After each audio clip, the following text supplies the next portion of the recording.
In this chapter, we will discuss the toxic effects of cyanide on the human body and the advanced medical techniques used for the treatment of someone experiencing severe overexposure to sodium cyanide.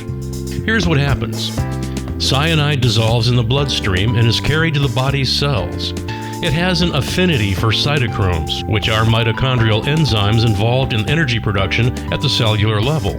Cyanide interrupts the oxygen transport indirectly at the cellular level by attaching to the cytochromes, blocking the cell's ability to use oxygen to produce energy. The oxygen remains in the bloodstream as oxyhemoglobin. So how do the antidote therapies work to reverse the effects of cyanide?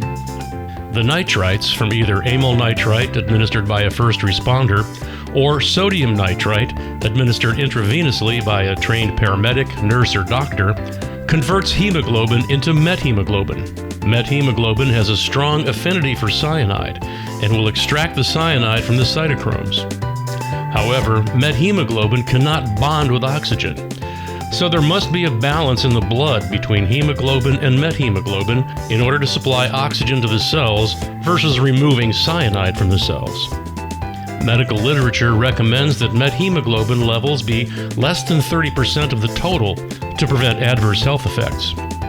Too much methemoglobin is called methemoglobinemia and can be fatal on its own at concentrations greater than 70%. Patients generally have excellent clinical responses to the first dose of sodium nitrite and rarely develop methemoglobin levels above 25%. Sodium thiosulfate provides additional cyanide detoxification, but does not act directly with the cytochromes. Instead, it works in concert with the enzyme rhodinase to promote conversion of cyanide to thiocyanate, which is much less toxic than cyanide and is naturally eliminated in the urine. Another commonly used antidote to reverse the effects of cyanide is the compound hydroxocobalamin. Again, it is administered by a trained paramedic, nurse, or doctor intravenously to a patient showing the signs and symptoms of cyanide intoxication. The ability of oxygen to access the cytochrome oxidase enzyme present in the mitochondria inside cells is essential to the normal life-sustaining cellular respiration. When cyanide reaches the cells, it binds with cytochrome A3, a subunit of the cytochrome oxidase complex, blocking the oxygen and preventing the cell from being able to use it.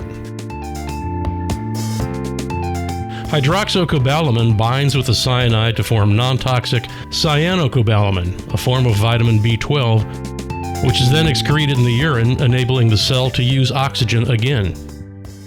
Cyanide antidotes are administered intravenously and require advanced medical skills in order to properly deploy. These antidotes must be administered according to their label instructions by a person properly trained in their use. Cyanide antidote kits commonly found in the United States are the Thiodote and the Cyano kit. These kits typically have a shelf life and special handling and storage requirements. It is important to follow the manufacturer's instructions. Important: specific antidote treatment recommendations may vary by region or country. See the sodium cyanide safety data sheet for treatment in your region and consult with the nearest hospital emergency room and your doctor for antidote recommendations. If you are responsible for responding to a sodium cyanide incident, make sure you have adequate supplies of antidote kits and personnel trained to administer them. If you have further questions, please contact the Cyanco technical representative in the United States at the number on your screen. We'd be happy to answer any questions you may have.